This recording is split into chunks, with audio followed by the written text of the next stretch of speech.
Hello बच्चों, good afternoon all of you. तो क्या हाल चाल, सब बढ़िया? तो कैसे हैं आप सब? तो आज हम देखेंगे करेंट अफेयर का कुछ इम्पोर्टेंट क्वेश्चन जो खास करके देखिए बीपीएससी में ना 30 से 35 क्वेश्चन आ ही जाता है करेंट अफेयर से। तो देखेंगे आज कुछ इम्पोर्टेंट क्वेश्चन, उसका कुछ व्याख्या भी देखेंगे। चलते हैं क्वेश्चन की तरफ, लगाते हैं क्वेश्चन।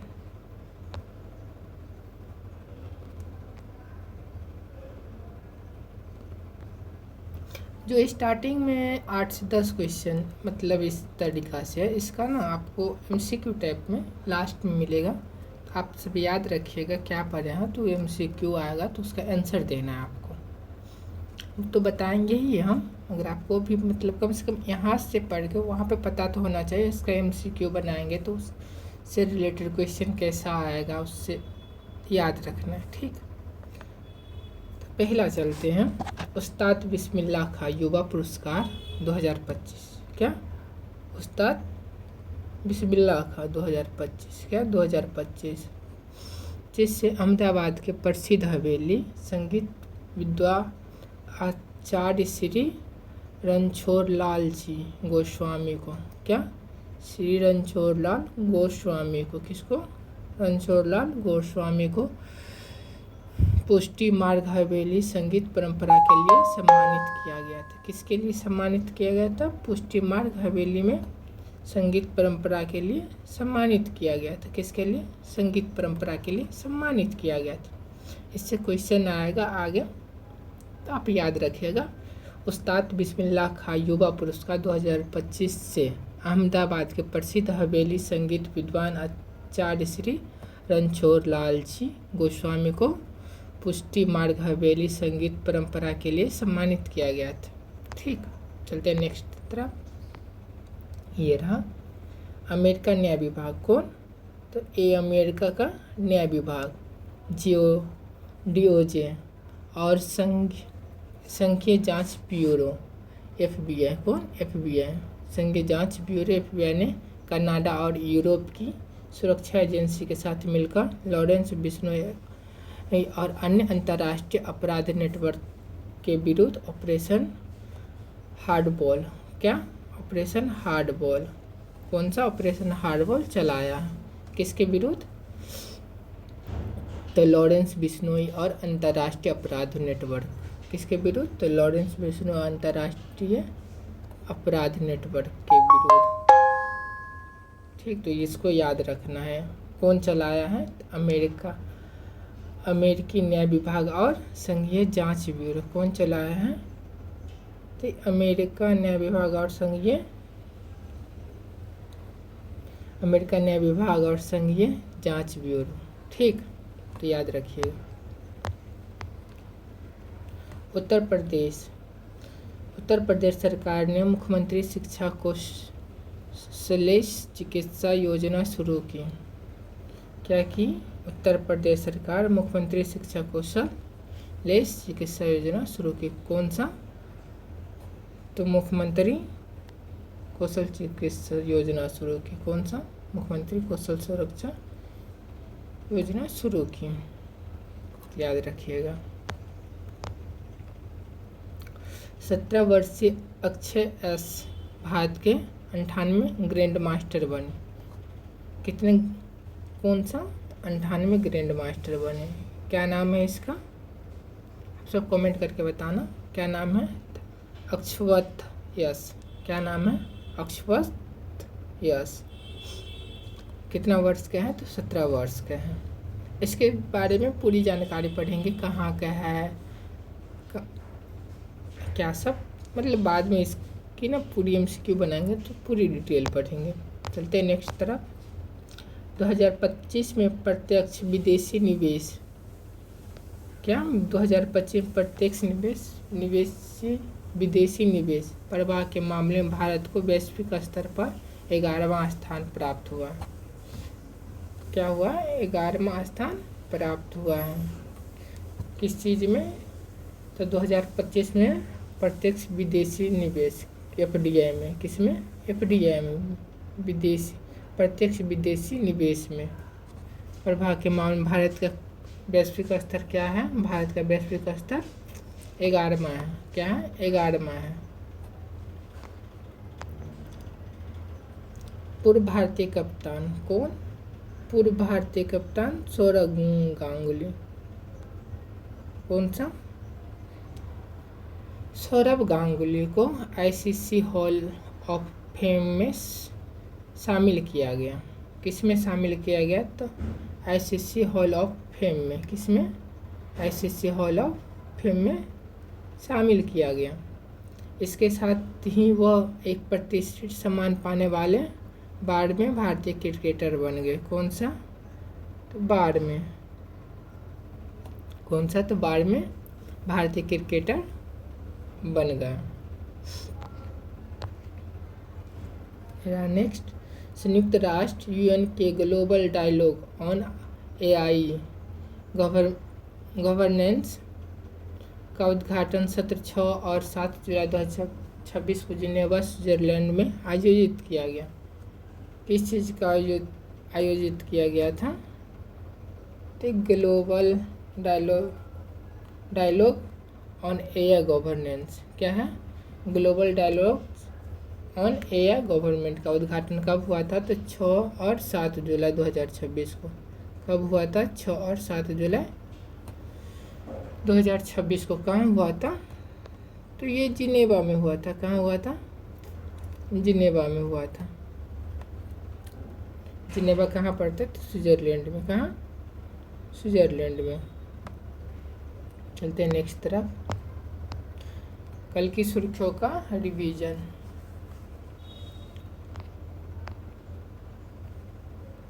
निम्नलिखित कथनों पर विचार कीजिए। नेपाल के ज्येष्ठा वर्ण महाविहार को मिला UNESCO Asia Pacific heritage award 2025।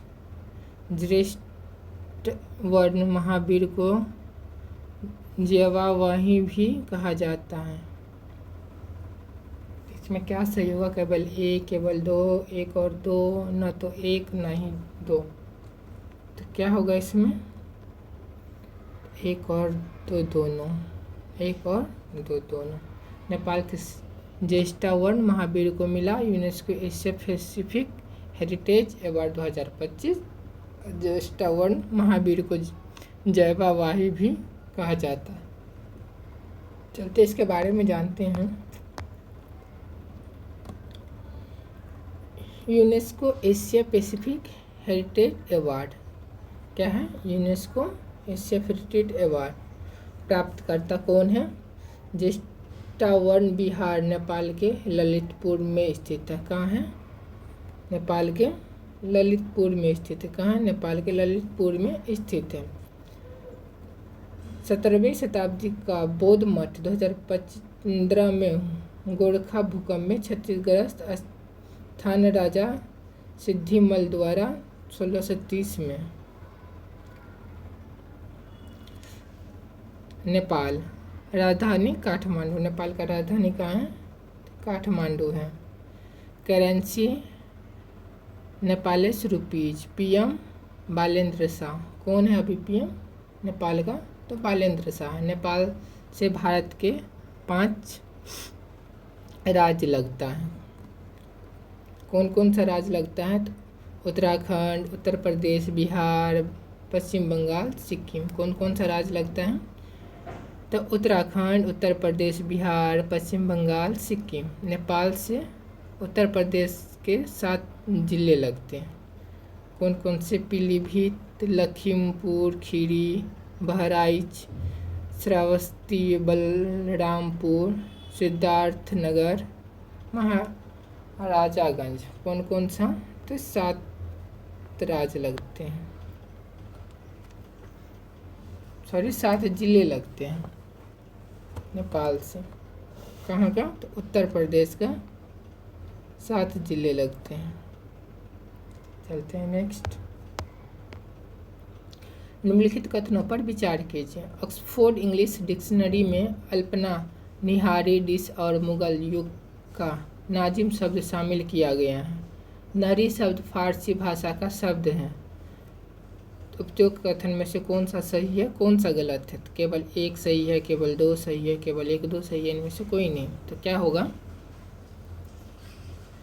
तो ऑक्सफोर्ड इंग्लिश डिक्शनरी में अल्पना, निहारी, डिश और मुगल युग का नाजिम शब्द शामिल किया गया था। ये सही है। कौन सा? ये सही है।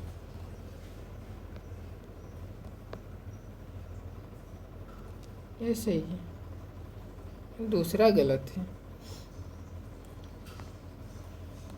तो क्या होगा इसका आंसर? केवल एक सही है। चलते इसके बारे में जानते हैं।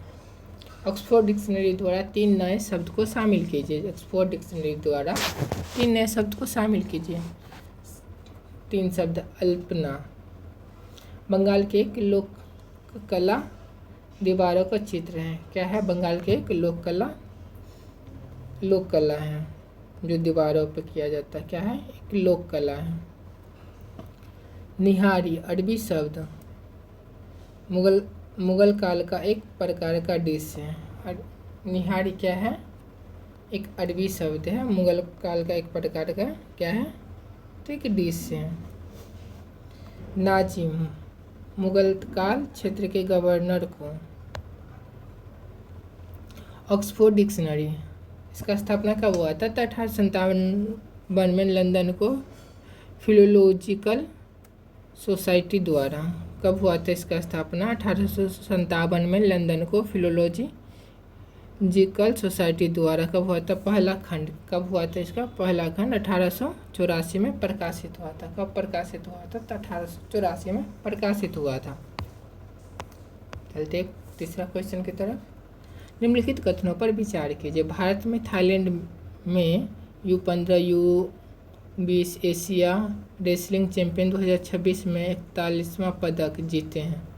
फ्रीस्टाइल्स कुश्ती में भारतीय टीम तीसरे स्थान पर है। तो दोनों में कौन सही है? दोनों सही है, दोनों गलत हैं, या दोनों में से कोई एक सही है। तो क्या है? तो केवल इसमें दूसरा सही है। फ्रीस्टाइल्स कुश्ती में भारतीय टीम तीसरे स्थान पर थे। कौन सा? तीसरे स्थान पे थे। तो 2 सही है, पहला गलत है। चलते इसके बारे में जानते हैं। रेसलिंग चैंपियन 2026 क्या? UNESCO wrestling champion 2026। आयोजन स्थान कहाँ हुआ था? तो पटाया थाईलैंड में। कहाँ हुआ था? तो पटाया थाईलैंड में। भारत से शामिल कितने सदस्य हुए थे? 60 सदस्य कुश्ती टीम का था। U15 21 पदक, G8 S6 B7। U20 पदक कितना था? G4 S7 B9। नोट, फ्रीस्टाइल्स कुश्ती U15 भारत का शीर्ष पर, U20 तीसरे स्थान पर था। कितने स्थान पे? तीसरे स्थान पर ये शीर्ष पर था, मतलब पहला स्थान। राष्ट्रीय अपराध रिकॉर्ड ब्यूरो के नए प्रमुख कौन बने हैं? राष्ट्रीय अपराध रिकॉर्ड ब्यूरो के नए प्रमुख कौन बने हैं? आलोक रंजन, अमित गर्ग, सुरेश शर्मा, इनमें से कोई नहीं। राष्ट्रीय अपराध रिकॉर्ड ब्यूरो के नए प्रमुख कौन बने हैं? तो अमित गर्ग ने बना है। कौन बना है? अमित गर्ग। कौन बना है? अमित गर्ग। कौन बना है? अमित गर्ग बना है। चलते इसके बारे में जानते हैं। अमित गर्ग नियुक्ति कब हुआ थे? NCRB का नया प्रमुख बने। अमित गर्ग क्या बना है? NCRB का नया प्रमुख बने। क्या बने? NCRB का नया प्रमुख बने हैं। NCRB इसका गठन कब हुआ था? तो मार्च 1986 में। कब हुआ था NCRB का गठन? मार्च 1986 में गृह मंत्रालय के अधीन। हेडक्वार्टर इसका कहाँ है? तो नई दिल्ली में। कहाँ है इसका हेडक्वार्टर? नई दिल्ली में। किसका स्थान लिया? आलोक रंजन का। किसका स्थान लिया? आलोक रंजन का। आंध्र प्रदेश के 1993 बैच के IAS अधिकारी क्या थे? आंध्र प्रदेश के 1993 बैच के IAS अधिकारी थे। कौन थे? आलोक रंजन। चलते हैं अगले क्वेश्चन की तरफ। नाटो शिखर सम्मेलन 2026 का आयोजन कहाँ हुआ? नाटो शिखर सम्मेलन 2026 का आयोजन कहाँ हुआ? अंकारा, ब्रुसेल्स, द हैग, इनमें से कोई नहीं। नाटो शिखर सम्मेलन 2026 का आयोजन कहाँ हुआ? किसका? नाटो का। कहाँ हुआ? तो अंकारा में हुआ था। कहाँ हुआ था? तो अंकारा में हुआ था। कहाँ? अंकारा में हुआ था। चलते इसके बारे में जानते हैं। नाटो शिखर सम्मेलन 2026 क्या? नाटो शिखर सम्मेलन 2026 आयोजन स्थल कहाँ हुआ था? अंकारा, तुर्की में। कहाँ पड़ता है अंकारा? तुर्की में। राजधानी अंकारा, राजधानी अंकारा। तुर्की का राजधानी कहाँ है? तो अंकारा है। तुर्की का राजधानी कहाँ है? तो अंकारा है। तुर्की का राजधानी कहाँ है? अंकारा है। Currency Turkish lira. क्या है? करेंसी का नाम वहाँ तुर्किश अल्केरा, तुर्किश लीरा है। Sorry, Turkish lira. 8 देशों से सीमा है। 27 का संस्करण 36वां था। कौन सा संस्करण था? 36वां। कौन सा? 36वां संस्करण था। कौन सा? 36वां। नाटो स्थापना कब हुआ था नाटो का? तो 4 अप्रैल 1949 को, सॉरी 4 अप्रैल 1949 को हुआ था। कब हुआ था? तो 4 अप्रैल 1949 को हुआ था। हेडक्वार्टर कहाँ पे इसका? ब्रुसेल्स, बेल्जियम में है। किसका है हेडक्वार्टर? ब्रुसेल्स, बेल्जियम में है। कहाँ है? ब्रुसेल्स, बेल्जियम में। कुल सदस्य कितना है? 32वां स्वीडन है। कितना सदस्य कुल है? 32। वो भी 32वां लास्ट वाला कौन है? तो स्वीडन है। संस्थापक कितने देश मिलकर किया है? तो 12 देश मिलकर किया संस्थापना। कितने? 12 देश मिलके। उत्तर पश्चिम ग्रीस और बुल्गारिया, उत्तर पूर्व जॉर्जिया, पूर्व आर्मेनिया, अजरबैजान और ईरान, दक्षिण पूर्व इराक और सीरिया। ये था आपका कौन? 8 देश। तुर्की का जो 8 देश का सीमा जो सटा है उसके बारे में है, तो उस पर आप ध्यान रखिएगा। तो उत्तर पश्चिम में कौन सा है? ग्रीस और बुल्गारिया। उत्तर पूर्व में कौन है? जॉर्जिया। कौन है? जॉर्जिया। कौन है? जॉर्जिया। पूर्व में आर्मेनिया, अजरबैजान और ईरान। दक्षिण पूर्व में इराक और सीरिया। क्या आप तुर्की के इन पड़ोसी देशों की राजधानी या तुर्की के साथ इसकी सीमा की लंबाई के बारे में भी जान चाहते हैं? तो चलिए जानते हैं। ये रहा उसका मैप। अब देख लीजिएगा, PDF हम टेलीग्राम पे डाल देंगे, उसका लिंक भी दे देंगे, तो आप वहाँ से जाके डाउनलोड कर सकते हैं। ये रहा उसका।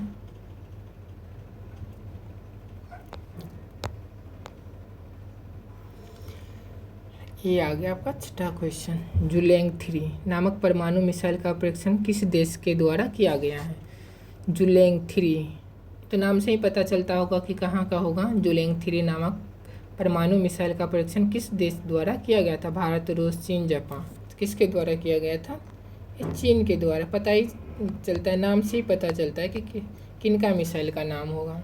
जुलैंग तो चीन का है। चलते इसके बारे में जानते हैं। जुलैंग नामक परमाणु मिसाइल का परीक्षण चीन ने किया। परीक्षणकर्ता चीन पीपुल लिबरेशन आर्मी। कौन किया था? चीन पीपुल लिबरेशन आर्मी। किसने किया था? चीन पीपुल लिबरेशन आर्मी।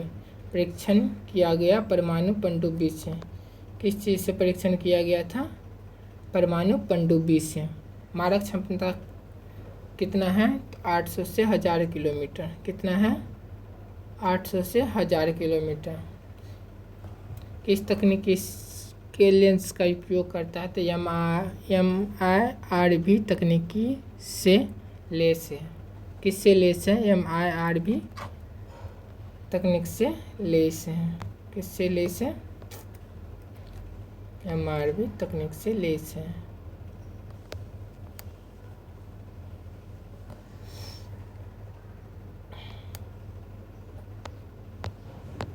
चलते इसके बारे में। दक्षिण एशिया के सबसे बड़े निजी क्षेत्र के मिसाइल निर्माण केंद्र आधारशिला कहाँ रखी गई है? दक्षिण एशिया के सबसे बड़े निजी क्षेत्र के मिसाइल निर्माण केंद्र आधारशिला कहाँ रखी गई? शिवपुरी, मध्य प्रदेश, उत्तराखंड, छत्तीसगढ़, केरल। तो दक्षिण एशिया के सबसे बड़े निजी क्षेत्र के मिसाइल निर्माण केंद्र की आधारशिला कहाँ रखी? कहाँ का? तो दक्षिण एशिया का। कहाँ का? तो दक्षिण एशिया का। क्या? तो मिसाइल निर्माण केंद्र। क्या?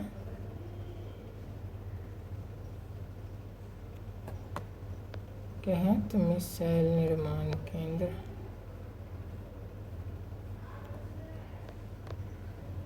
मिसाइल निर्माण केंद्र कहाँ है? आधारशिला कहाँ रखी गई है? शिवपुरी, मध्य प्रदेश, उत्तराखंड, छत्तीसगढ़, केरल। कहाँ रखी गई है? शिवपुरी, मध्य प्रदेश। कहाँ रखी गई है? शिवपुरी, मध्य प्रदेश। चलिए इसके बारे में जानते हैं।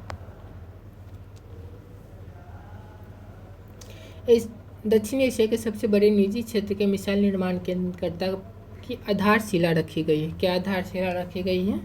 मिसाइल निर्माण केंद्र की आधारशिला रखी गई है। क्या? मिसाइल निर्माण केंद्र का आधारशिला रखी गई है। आधारशिला रखी गई कहाँ पे? शिवपुरी, मध्य प्रदेश के बदरवास क्षेत्र में। कहाँ पे? शिवपुरी, मध्य प्रदेश के बदरवास क्षेत्र में। विशेषता क्षेत्रफल 103 एकड़, लागत 2500 करोड़। इसका क्षेत्रफल कितना है? इसका क्षेत्रफल 103 एकड़ है। इसका लागत कितना है? तो 2500 करोड़। निर्माणकर्ता अडानी डिफेंस एवं एरोस्पेस द्वारा। किसके द्वारा इसका निर्माण किया जा रहा है?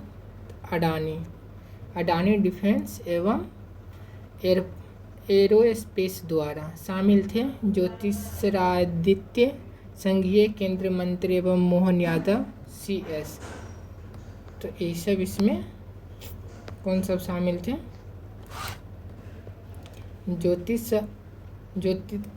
ज्योतिरादित्य सिंधिया केंद्रीय मंत्री एवं मोहन यादव CS। चलते हैं नेक्स्ट क्वेश्चन की तरफ। आज की सुर्खियों का विस्तार से। मेरा पहला क्वेश्चन, निम्नलिखित कथनों पर विचार की। उस्ताद बिस्मिल्लाह जो आप स्टार्टिंग में बताए थे उससे रिलेटेड क्वेश्चन है, तो आप वहाँ पर पढ़े होंगे, ध्यान से याद होगा तो आप यहाँ का क्वेश्चन सॉल्व कर सकते हैं, आप कमेंट कर सकते हैं। ठीक है, तो चलते हैं क्वेश्चन की तरफ। कथनों पर विचार किया। उस्ताद बिस्मिल्लाह खां युवा पुरस्कार 2025 में रोहित चंद्र को सम्मानित किया गया। इस पुरस्कार की स्थापना 2008 में की गई। उपयुक्त कथनों पे से कौन सा सही है, कौन सा गलत? केवल एक, केवल दो, एक दो, न तो एक न तो दो। तो इसमें से क्या होगा?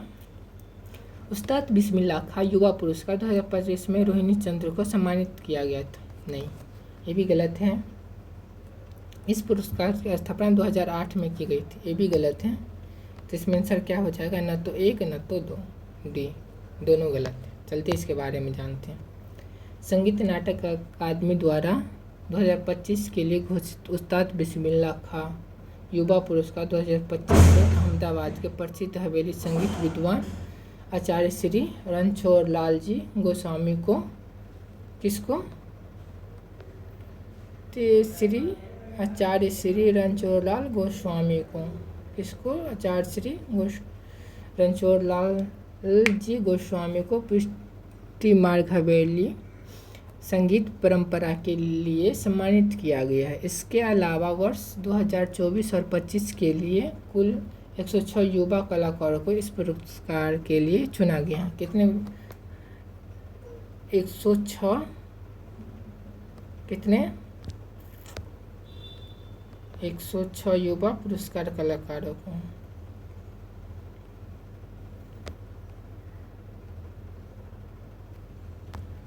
100 युवा पुरस्कार कलाकारों के लिए चुना गया है। उस्ताद बिस्मिल्लाह खां युवा पुरस्कार से जुड़े मुख्य विवरण इस प्रकार हैं, चलते हैं जानते हैं। शुरुआत कब से की गई थी? इस पुरस्कार की की स्थापना संगीत नाटक अकादमी केंद्रीय संस्कृति मंत्रालय द्वारा कब किया गया था? तो 2006 में की गई थी। यह पुरस्कार भारत रत्न उस्ताद बिस्मिल्लाह खान की स्मृति की स्थापना किया गया है। क्या किया गया? भारत रत्न उस्ताद बिस्मिल्लाह खां के स्मृति पे स्थापित किया गया है। इसका उद्देश्य यह पुरस्कार संगीत, नृत्य, नाटक, लोक और आदिवासी यह पुरस्कार संगीत, नृत्य, नाटक, लोक और आदिवासी कलाओं के क्षेत्र में उत्कृष्ट प्रदर्शन करने वाले 40 वर्ष से कम आयु के उत्कृष्ट युवा कलाकारों को उनकी प्रतिभा को प्रोत्साहित और प्रेरित करने के लिए प्रदान किया जाता है। कितने वर्ष के लिए? 40 वर्ष से कम आयु, 40 वर्ष से कम आयु के उत्कृष्ट युवा कलाकारों को लिए उनकी प्रतिभा को प्रोत्साहित करने के लिए ये दिया जाता है। पुरस्कार राशि, इस प्रतिष्ठित सम्मान के तहत विजेता को कितना? तो 25,000। कितना? तो 25,000 की नगद राशि, एक ताम्रपत्र और एक अंगवस्त्र प्रदान किया जाता है। क्या किया जाता है? एक अंगवस्त्र प्रदान किया। क्या सब पुरस्कार राशि में 25,000 रुपया, एक ताम्रपत्र और एक अंगवस्त्र प्रदान किया जाता है। चलते हैं नेक्स्ट क्वेश्चन पे। निम्नलिखित कथनों पर विचार कीजिए। हाल ही में लॉरेंस बिश्नोई नेटवर्क के विरुद्ध ऑपरेशन हार्डबॉल यूएस ने लाया। इसका मुख्य उद्देश्य इन गिरोह द्वारा चलाई जा रही रंगदारी, ड्रग्स तस्करी और लक्षित हत्याओं के वैश्विक सिंडिकेट को खत्म करना है। तो जानेंगे इसके। लॉरेंस बिश्नोई नेटवर्क के विरुद्ध ऑपरेशन यूएसए चलाया गया था, या इसका मुख्य उद्देश्य इस गिरोह को लॉरेंस चलाए जाए रंगदारी, ड्रग्स तस्करी और लक्षित हत्या के वैश्विक सिंडिकेट को ख़त्म करना था। तो क्या इसका सही आंसर होगा? इसका सही आंसर होगा 1 और 2 दोनों सही है। क्या है? दोनों सही है। ये भी सही है, ये भी सही है। तो चलते इसके बारे में जानते हैं। अमेरिका के न्याय विभाग क्या है? अमेरिका के न्याय विभाग और संघीय जांच ब्यूरो, और क्या है? संघीय जांच ब्यूरो। अमेरिका के न्याय विभाग और संघीय जांच ब्यूरो। डीओजे और एफबीआई ने कनाडा और यूरोप की सुरक्षा एजेंसी के साथ मिलकर, कहाँ का? कनाडा और यूरोपीय सुरक्षा एजेंसी के साथ मिलकर लॉरेंस बिश्नोई और अन्य अंतर्राष्ट्रीय अपराध नेटवर्क के विरुद्ध ऑपरेशन हार्डबॉल, ऑपरेशन क्या? ऑपरेशन हार्डबॉल चलाया है। इसका मुख्य उद्देश्य इन गिरोह को चलाई जा रही रंगदारी, ड्रग्स तस्करी, लक्षित हत्या और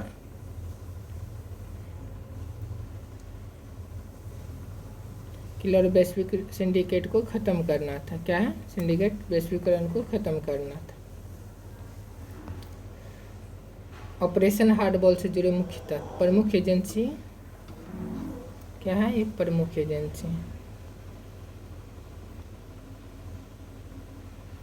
एजेंसी संयुक्त कार्रवाई में अमेरिकी की एफबीआई, न्याय विभाग, कनाडा और कैनेडियंस माउंटेन पुलिस और यूरोप के कई सुरक्षा एजेंसी शामिल हैं। क्या है? ये सब शामिल हैं।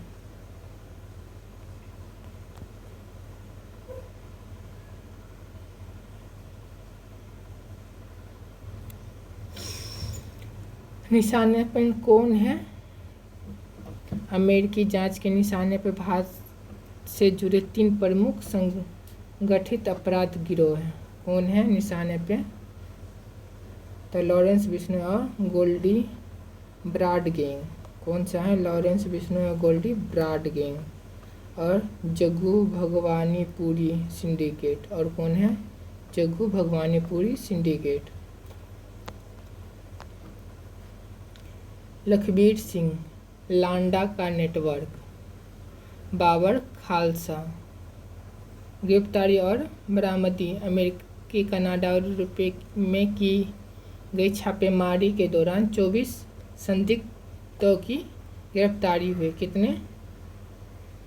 24 संदिग्ध की गिरफ्तारी की गई है। संदिग्ध की गिरफ्तारी और 37 लोगों के खिलाफ आरोप पत्र दायर किया गया। कितने लोगों को? 37 लोगों का। इसके साथ लगभग 1000 किलोग्राम कोकीन। कितना? 1000 किलोग्राम कोकीन, हीरोइन, भारी मात्रा में नकद और 1 दर्जन से अधिक हथियार बरामद किया गया था। कितना? 1 दर्जन से अधिक हथियार बरामद किया गया था। 1 दर्जन से अधिक हथियार बरामद किया गया। गंभीर आरोप, इन अंतर्राष्ट्रीय गिरोह पर जबरन वसूली, हथियारों की तस्करी, ड्रग्स का कारोबार और धन शोधन के गंभीर आरोप हैं। अमेरिकी आरोप पत्र के अनुसार इन नेटवर्कों के तार 2023 में कनाडा में हुए हरदीप सिंह निज्जर हत्याकांड की साजिश से भी जुड़े हैं। किसके? हरदीप। किनके? हरदीप सिंह के हत्याकांड से भी जुड़े हैं। 2023 में कनाडा में हुआ था। चलते हैं। कार्यप्रणाली, अधिकारियों का दावा है कि गैंगस्टर लॉरेंस बिश्नोई लंबे समय से गुजरात के साबरमती जेल में सहित में बंद होने के बावजूद अपना वैश्विक अपराधी नेटवर्क सफलतापूर्वक संचालित कर रहा है। लॉरेंस बिश्नोई, वो तो सबको ही पता होगा लॉरेंस बिश्नोई कौन है, जो कि हिरन कांड में इसको टारगेट किया था, सलमान खान को।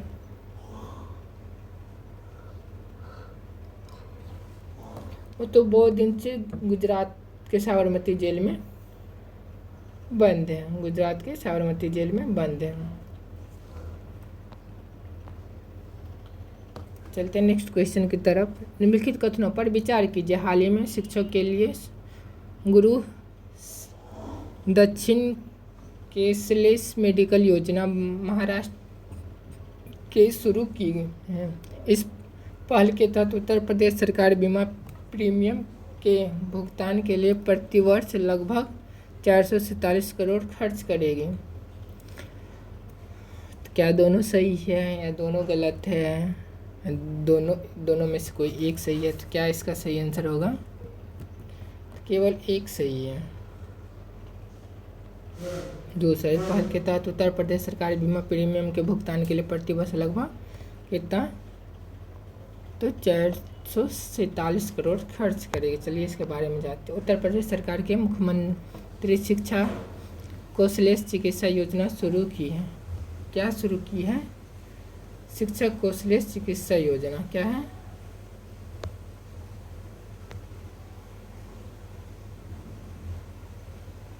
शिक्षक कौशलेश चिकित्सा योजना शुरू की गई है। इससे लोकप्रिय रूप से गुरु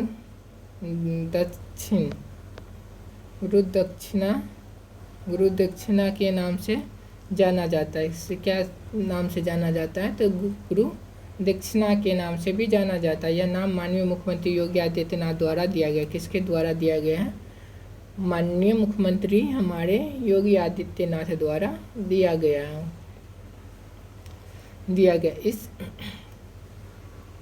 इस योजना का उद्देश्य राज्य भर के शिक्षकों, शिक्षा मित्रों, अनुदेशकों और उनके परिवार को कौशलेश चिकित्सा उपचार प्रदान करना है।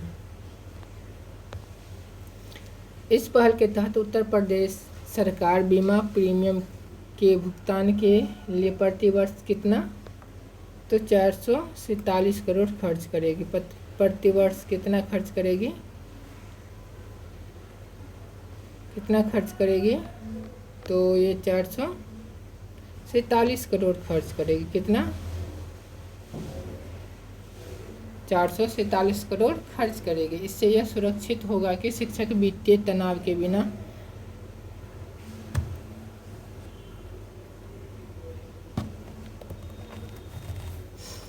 के बिना गुणवत्तापूर्वक स्वास्थ्य सेवा प्रदान कर सके।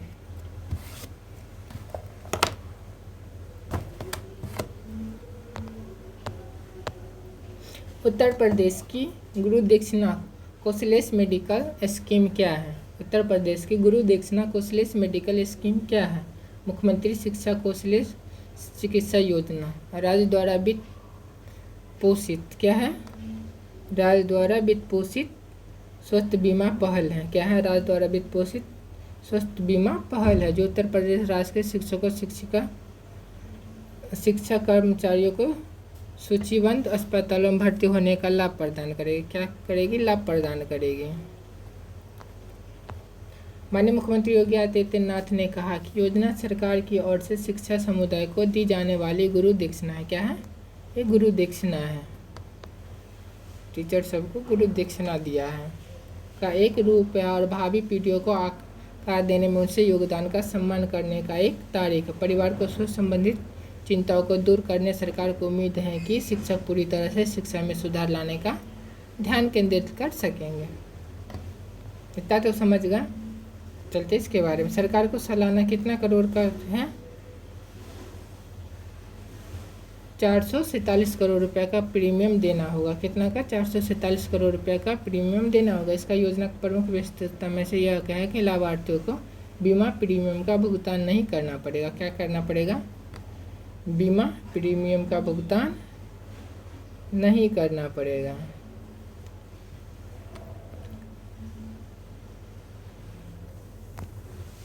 नहीं कर। इसकी वजह उत्तर प्रदेश राज्य सरकार लगभग 447 करोड़ का वार्षिक व्यय वहन करेगा और प्रति शिक्षक प्रति औसत 3000 का प्रीमियम देना। कितना? 3000 का। इस योजना SACHS राज्य स्वास्थ्य आश्वासन और एकीकृत सेवा एजेंसी के माध्यम से लागू किया गया था। किसके अंतर्गत है ये? SACHS राज्य स्वास्थ्य आश्वासन और एकीकृत सेवा एजेंसी के माध्यम से लागू किया गया है। इसके तहत सरकारी अस्पतालों में सूचीबद्ध निजी अस्पतालों दोनों तरफ उपलब्ध कराया जाएगा। इस योजना से किसे लाभ होगा? या योजना से किसे लाभ होगा? यह कौशलेश चिकित्सा योजना शिक्षक के क्षेत्र में कर्मचारियों उनके आश्रितों को एक विस्तृत श्रृंखला को कवर करती है, जिससे शामिल है कौन सा? प्राथमिक शिक्षा और प्राथमिक और माध्यमिक विद्यालयों के शिक्षक, उत्तर प्रदेश वैश्विक शिक्षा परिषद के शिक्षक और सरकारी सहायता प्राप्त और स्वस्थ पोषित स्कूलों के शिक्षक। ये तीनों हैं। कौन सा? 1 2 3 ये तीनों हैं। शिक्षा मित्र विशेष शिक्षा CWSN अनुदेशक कस्तूरबा गांधी बालिका विश्वविद्यालय KGBT स्टाफ पूर्णकालिक और असंकालिक शिक्षक शिक्षणेतर स्टाफ पात्र परिवार के सदस्य और आश्रित, ये सब हैं।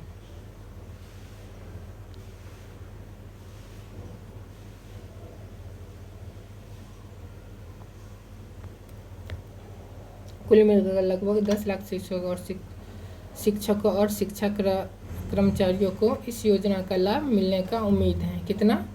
तो 10 लाख शिक्षकों और शिक्षकों को मिलने का लाभ है। गुरु दक्षिणा का योजना प्रमुख विशेषता है। इस योजना का उद्देश्य अस्पताल में भर्ती होने के दौरान व्यापक सहायता प्रदान करना। क्या है? व्यापक सहायता प्रदान करना है। क्या है? व्यापक सहायता प्रदान करना। प्रमुख लाभों में शामिल हैं सरकारी और सूचीबद्ध निजी अस्पतालों में बिना नकद भुगतान के अस्पताल में भर्ती 1900 से अधिक उपचार पैकेज के लिए कवरेज कितना 1900 से अधिक उपचार पैकेजों के लिए भर्ती। प्रमुख बीमारियों का उपचार जिनमें शामिल है कैंसर, हृदय रोग। हाल ही में भारत के 98 ग्रैंड मास्टर कौन बने हैं? एपनवाज, मैंग, एस, हर्षवर्धन, वीजी, इनमें से कोई नहीं। अभी बताए थे ना स्टार्टिंग में ही, भारत में हाल ही में 98 ग्रैंड मास्टर कौन बने हैं? तो इनमें से कोई नहीं है, इनमें से कोई नहीं है। हाल ही में 17 वर्षीय अश्वथ एस भारत के 98 ग्रैंड मास्टर कौन बने हैं? अश्वथ एस भारत के 98 ग्रैंड मास्टर बने हैं। उन्होंने जुलाई 2026 में पुणे में आयोजित कहाँ? पुणे में आयोजित पुणे इंटरनेशनल शतरंज ग्रैंड मास्टर क्या है? पुणे में आयोजित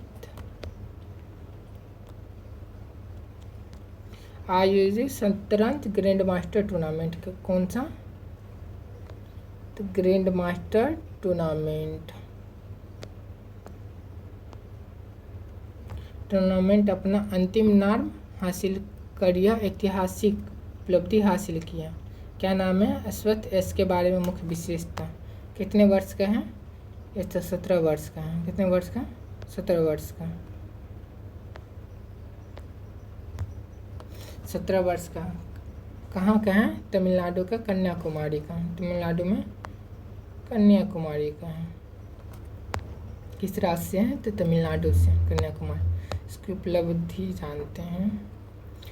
उपलब्धि अंतिम दौर में अमेरिका के इक्वल सोढ़ी को हराकर उन्हें अपना तीसरा और अंतिम ग्रैंड मास्टर नाम प्राप्त किया है। किसको हराकर?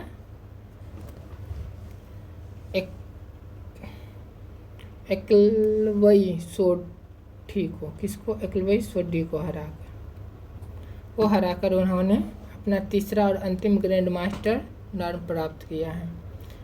कोच यह वर्तमान में चेन्नई में ग्रैंड मास्टर एम श्याम सुंदर के मार्गदर्शन में प्रशिक्षण ले रहे थे। किसके?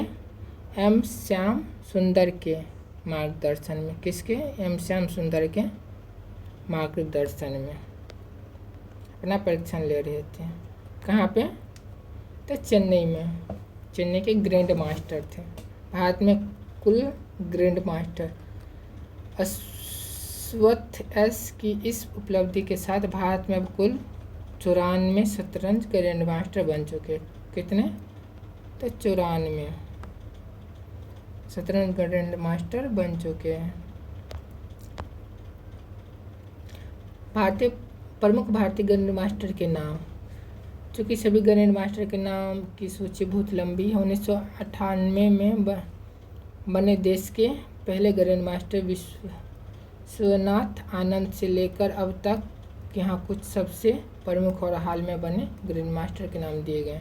विश्वनाथ आनंद पहले भारतीय ग्रैंड मास्टर कौन थे? ये पहले भारतीय ग्रैंड मास्टर थे। First grand master of India कौन थे? तो पहले ग्रैंड मास्टर थे।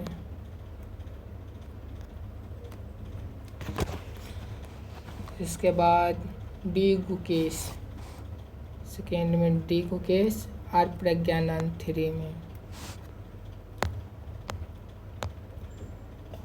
ऐसे नाम है, एक संख्या आप देख लीजिएगा। अर्जुन एग्रेंसी, विदित गुजराती, निहाल सरीन, आर वैशाली, रौनक सावधानी, यशवंतवाज, हर्षवर्धन जी भी, ये सब टॉप 10 वाले सब हैं। तो आप देख के पढ़ लीजिएगा एक बार। 2025 में एफडीआई प्रभाव के मामले में भारत का कौन सा स्थान मिला है? 10वां, 30वां, 21वां, 11वां। 2025 में एफडीआई प्रभाव के मामले में भारत का कौन सा स्थान मिला है? आपको याद होगा, बताए थे आपको, या भूल गए? भूले तो नहीं होंगे, याद रखे होंगे। तो ये 11वां था। कौन सा? 11वां। चलते इसके बारे में जानते हैं। 2025 में प्रत्यक्ष विदेशी निवेश एफडीआई प्रवाह के मामले में भारत को वैश्विक स्तर पर कितना?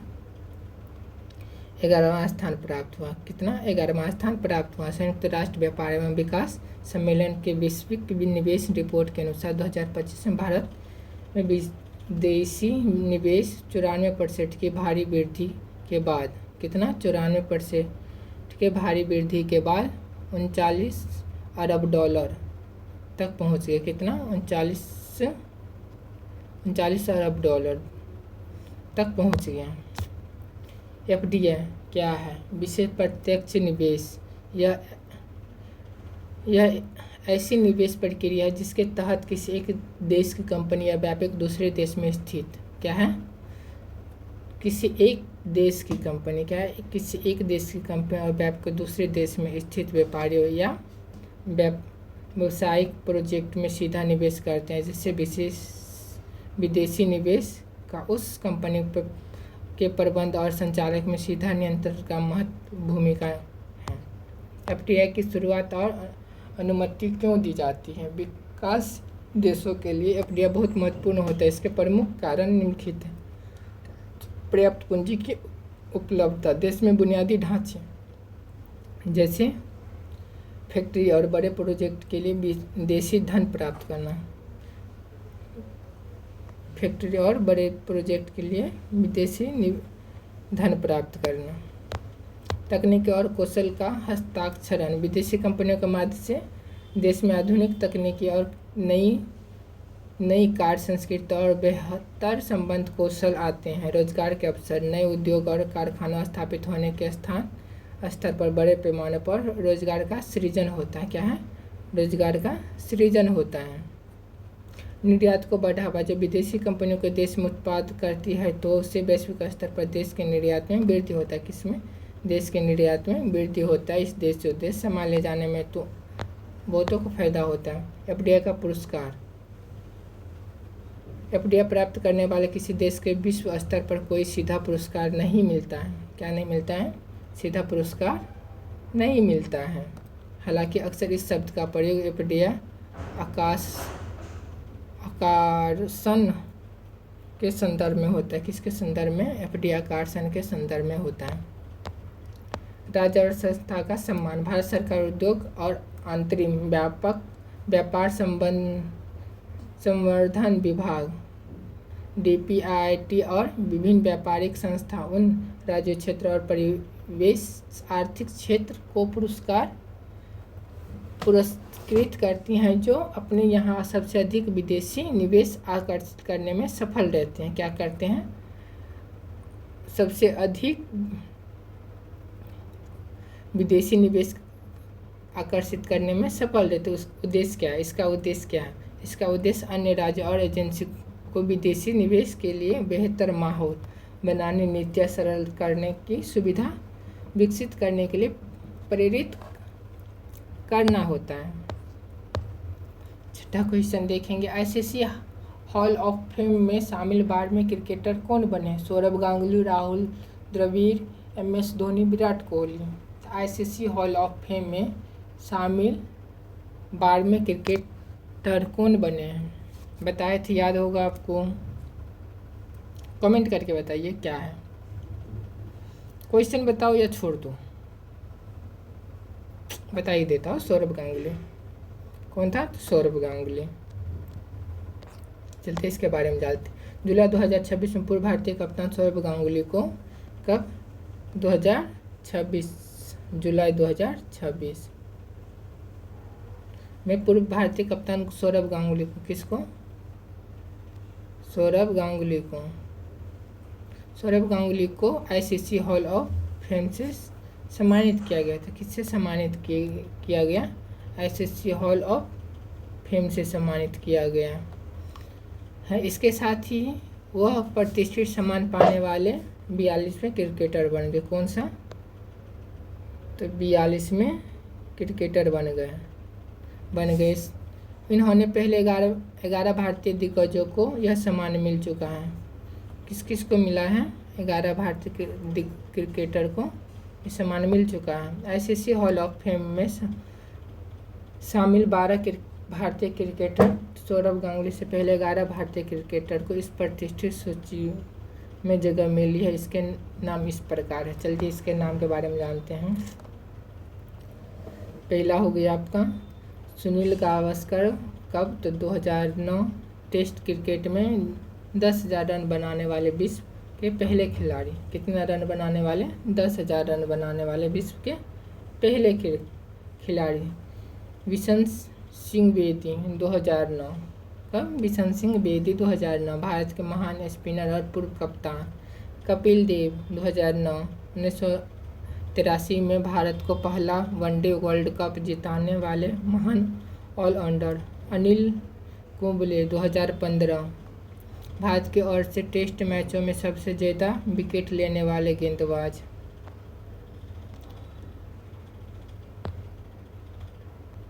पाँचवा राहुल द्रविड़ 2018। द वॉल के नाम से मशहूर बेहतरीन बल्लेबाज और पूर्व मुख्य coach. Sachin Tendulkar 2019। Master blaster और अंतर्राष्ट्रीय क्रिकेट में सर्वाधिक रन बनाने वाले बल्लेबाज। बीनू माकर 2011। भारत के दिग्गज ऑलराउंडर 2021। डायना एडुल्जी 2023। भारतीय महिला क्रिकेट टीम की पूर्व कप्तान और दिग्गज खिलाड़ी। नौमा वीरेंद्र सहवाग 2023। भारत के सबसे विस्फोटक और आक्रामक सलामी बल्लेबाजों में से एक। नीतू डेविड 2024। भारतीय महिला क्रिकेट के पूर्व दिग्गज spinner. MS Dhoni 2025। Captain cool, जिन्हें भारत को 2007 T20 world cup, 2011 one day world cup और 2013 चैंपियंस ट्रॉफी दिलाई। क्या सब दिलाई? MS Dhoni 2015। Captain cool, Bharat को 2007 में T20 world cup, 2011 one day world cup और 2013 चैंपियंस ट्रॉफी दिलाई। सौरव गांगुली। कौन? सौरव गांगुली 2026। भारत के पूर्व कप्तान और दादा के नाम से मशहूर, जिन्हें उनके जन्मदिन जुलाई 2026 पर यह सम्मान दिया गया। कब दिया गया? उसके जन्मदिन जुलाई 26 को। ICC hall of fame. ICC hall of fame क्या है? अंतर्राष्ट्रीय क्रिकेट परिसर द्वारा 2 जनवरी 2009 को। कब? 2 जनवरी 2009 को हॉल ऑफ फेम की शुरुआत की गई थी। इसका उद्देश्य क्रिकेट में लंबे और गौरवशाली इतिहास, महान योगदान देने वाले खिलाड़ियों की उपलब्धियों को मान्यता देना और उनके सम्मानित करना है। ये रहा 7वां क्वेश्चन आपका। हाल ही में एशिया गवर्नेंस का पहला UN ग्लोबल डायलॉग कहाँ आयोजित हुआ है? न्यूयॉर्क, रोम, जिनेवा, इनमें से कोई नहीं। हाल ही में एशिया गवर्नेंस का पहला UN ग्लोबल डायलॉग कहाँ आयोजित हुआ?